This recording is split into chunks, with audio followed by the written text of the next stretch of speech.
Estamos de volta com as últimas notícias do Fluminense nesta segunda-feira. Semana começando agitada, uma semana muito importante que promete. Quinta-feira tem decisão, tem sorteio do Mundial de Clubes. Inclusive agora temos os potes definidos e o Fluminense vai ser cabeça de chave e você vai entender por que isso é muito importante. Ainda bem que esse empate aconteceu ontem, o Fluminense arrancou esse empate fora de casa contra o Atlético, porque assim dá condições da gente minimamente pensar com um mínimo de carinho e olhar com alguma expectativa para esse sorteio, né? É óbvio que a ansiedade vai continuar muito grande até quinta-feira, o Fluminense não resolveu nada ainda, precisa vencer para quem sabe matematicamente, assim a gente espera, garantir a permanência na Série A do Campeonato Brasileiro, mas eu acho que o resultado renovou as esperanças, sem dúvida alguma, melhorou o sentimento de grande parte da torcida em relação à permanência na Série A, que evidentemente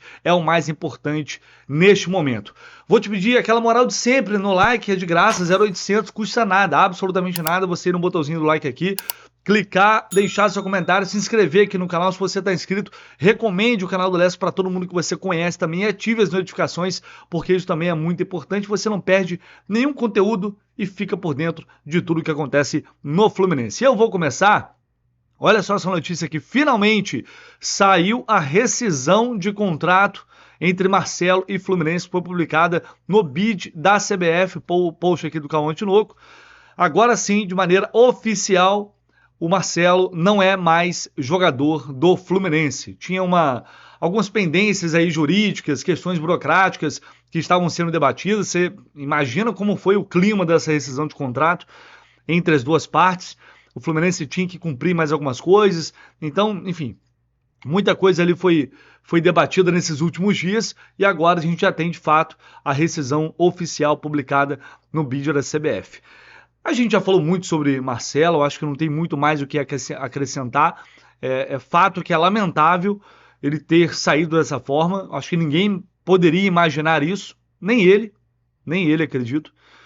Mas enfim, as coisas aconteceram. Marcelo não é mais jogador do Fluminense, porque havia uma expectativa não, né? Mas uma especulação de que, olha, o Marcelo não rescindiu. No final do ano o Mano pode ser demitido e ele volta para jogar o Mundial e tal. Tinha uma galera alimentando isso. E agora, de uma vez por todas, não existe essa possibilidade. Ele vai seguir a vida dele, o Fluminense vai seguir a sua vida, porque tem muito ainda. Aliás, tem o mais importante a ser definido na quinta-feira, que é a sobrevivência do Fluminense e a permanência do Fluminense na Série A, que é o mais importante até agora. Mas, enfim, era necessário a gente ter isso de maneira oficial. Marcelo, portanto, apareceu no BID e não é mais jogador do Fluminense.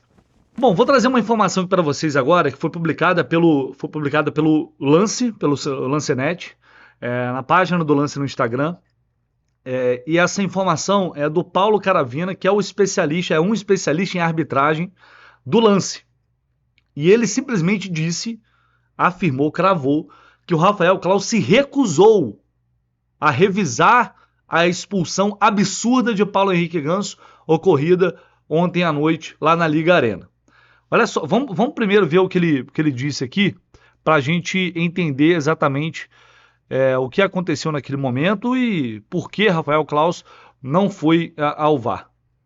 A expulsão do Ganso contra o Atlético Paranaense, o VAR Pablo Ramon sugeriu sim revisão para o árbitro de campo Rafael Claus, entendendo que não foi o lance de expulsão. E acreditem, o árbitro Rafael Claus se recusou a ir revisar. É a primeira vez que isso acontece no futebol mundial, do árbitro se recusar ir até o monitor revisar. E no vídeo anterior eu até falei que o VAR tinha se acovardado, mas, segundo minha apuração, o erro foi totalmente do Claus. Errou em dar o cartão vermelho e errou mais ainda em não revisar o lance. Clica em seguir a Sou do Apito e me diz aqui, qual será o motivo do Claus em não querer tirar o cartão vermelho do Paulo Henrique Ganso? Bom, a CBF tinha a obrigação, se isso sendo verdade, uma informação que ele apurou. Ele apurou essa informação, ninguém tinha publicado isso ainda. Se isso se confirmar, a CBF tinha por obrigação publicar esse áudio para saber qual foi a justificativa para o Rafael Claus se recusar a ir até o monitor, porque eu também não me lembro disso ter acontecido. Acontece do árbitro ir até o monitor e não concordar com o VAR e aí manter a decisão. Faz parte, tá? Porque o árbitro é a autoridade. Mas se recusar a ir, por quê? Porque ele estava perto do lance, porque ele estava olhando? Estava perto, estava olhando e viu errado. E fez errado e expulsou errado. O Ganso já fez outras coisas para ser expulso. Ontem, eu já cansei de ver esse lance e eu não consigo, falei sobre isso aqui mais cedo também, não vou ficar repetindo, mas não consigo enxergar naquilo ali motivo para expulsão. Aquilo acontece o tempo inteiro no futebol. O tempo inteiro.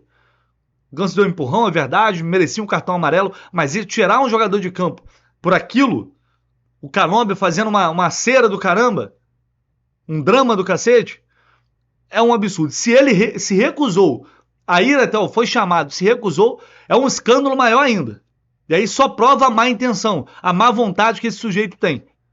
E a CBF deveria dar explicações. Segundo aqui a informação do Paulo, ele não foi escalado para essa rodada, o Klaus, e pode ficar fora da próxima rodada. Então o Klaus pode ser afastado.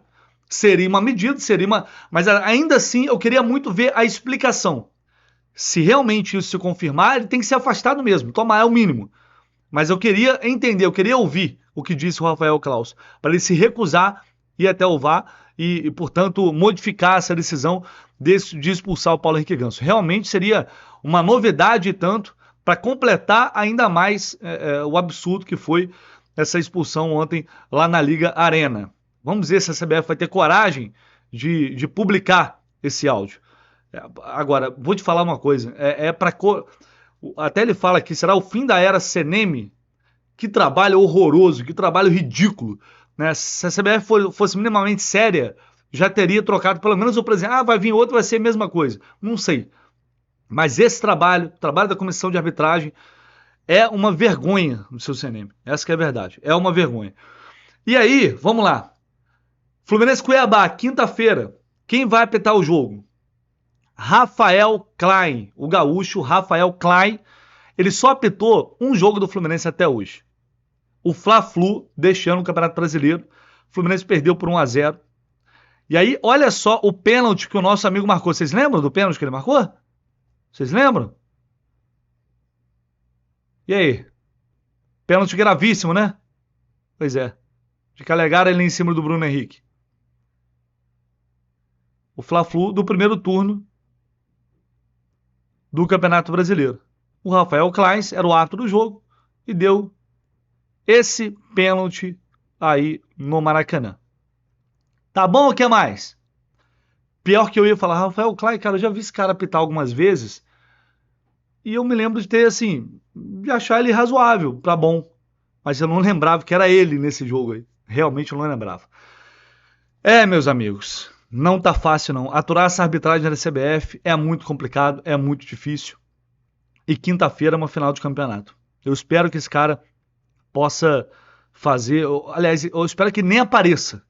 Porque é sinal de que não vai ter feito nenhuma besteira, nenhuma lambança e não vai ter cometido nenhum erro absurdo. Mas é isso. Rafael Klein será o árbitro do próximo jogo. Aqui no comentário fixado tem um link para você clicar e falar com a galera da Mais Ágil. Quem é Mais Ágil? Se você não conhece e está precisando, por exemplo, de uma grana extra, aí tá de um reforço no caixa, está com alguma necessidade, algum problema de última hora e tem aquele saldo lá no FGTS, no Fundo de Garantia, que você a princípio não pode mexer. Então, se você quer essa grana na sua conta, entre em contato com a Mais Ágil, eles fazem todo esse processo burocrático, você recebe esse dinheiro na tua conta, mas é claro, é necessário se informar sobre como funciona todo o procedimento, taxas envolvidas, para isso vai ter uma galera lá para te atender. Então é só clicar aqui neste link se você deseja antecipar o seu FGTS.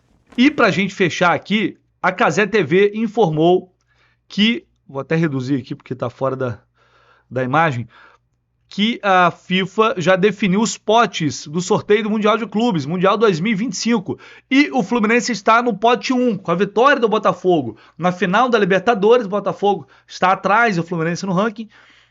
O Botafogo foi para o pote 3. Isso garante que o Fluminense não vai enfrentar, em tese pelo menos, né, os principais times europeus. Tem uma chance de pegar um adversário muito complicado, muito difícil? Tem, obviamente tem. E também não vai enfrentar outro brasileiro nessa fase de grupos. A FIFA ainda não divulgou todos os detalhes. Esse post aqui foi... na verdade está nas Saudações Tricolores, mas a Cazé TV que divulgou essa informação. Na verdade, a FIFA ainda não divulgou os detalhes, as regras do sorteio, Pelo menos eu não vi isso em lugar nenhum, não me lembro de ter visto, tá? Mas a informação que você tem é que só clubes europeus pode ter, no caso, mais de um europeu em um mesmo pote, porque devido à quantidade de clubes europeus na competição. O resto, a FIFA vai fazer de tudo para privilegiar questões geográficas e outros detalhes também, mas não deu os detalhes de fato, né, as regras de como vai acontecer esse sorteio, mas certamente não vai cair um brasileiro no grupo do outro. E aí a gente tem no pote 1 Manchester City, Real Madrid, Bayern de Munique, PSG, Flamengo, Palmeiras, River Plate e Fluminense. A gente tem aqui 3 brasileiros como cabeças de chave. Isso no pote 1. Pote 2, vamos lá, que o Fluminense pode enfrentar. Estes times aqui, o Fluminense pode enfrentar. Chelsea, Borussia Dortmund, Inter de Milão, Porto, Atlético de Madrid, são todos adversários difíceis. Então você foge, em tese, de times difíceis do primeiro escalão, mas também tem outras equipes. A Inter de Milão, por exemplo, para mim tem um dos melhores times do mundo hoje, né, da Europa, sem dúvida alguma. Então você pode, certamente, cair aqui, de todos esses adversários aqui, Benfica, Juventus e Salzburg, o ideal seria que caísse o Salzburg no grupo do Fluminense. O Juventus também, que não é um time muito forte, os portugueses também eu acho que tem jogo, mas Atlético de Madrid, difícil pra caramba, Inter de Milão, o Borussia um pouquinho mais abaixo, o Chelsea está investindo muito de novo. Então a gente pode ter aí esses times no caminho do Fluminense. Pote 3, Al Hilal Ulsan HD, que é da Coreia do Sul, Al Ahly, o Wydad Casablanca, que é o time do Arthur, lá do Marrocos, Monterrey do México, León, também do México, Boca Juniors e Botafogo. São esses times que estão no pote 3.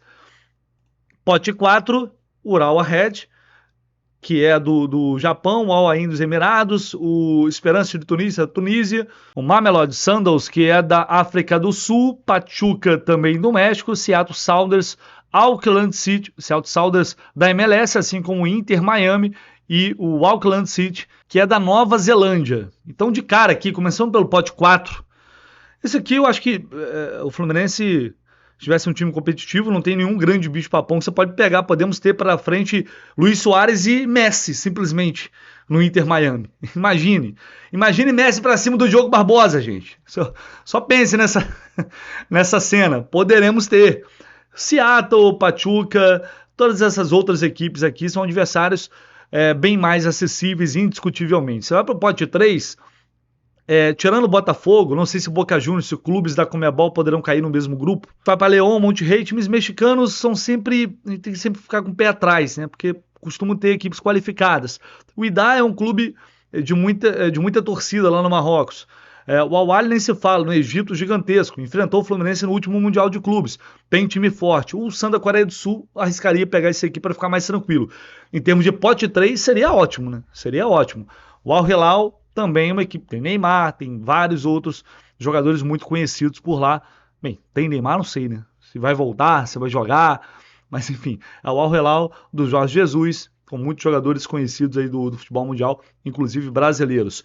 Pote 2, que eu falei, Salzburg, né? Porque os outros, Porto, Benfica, um pouquinho em tese mais abaixo dos demais aí, mas ainda assim equipes fortes. O cenário ideal seria pegar o Salzburg, da Áustria. Mas enfim, são essas as possibilidades. Monte aí o seu grupo.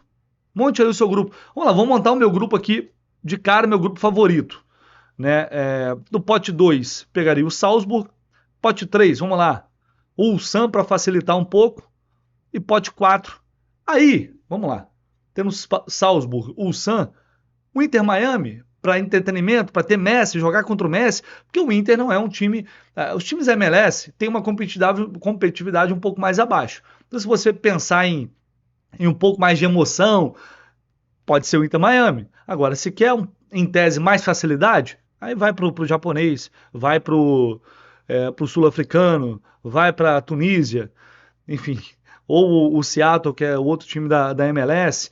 A verdade é que a gente não sabe, a gente não tem ideia do que será do Fluminense em 2025.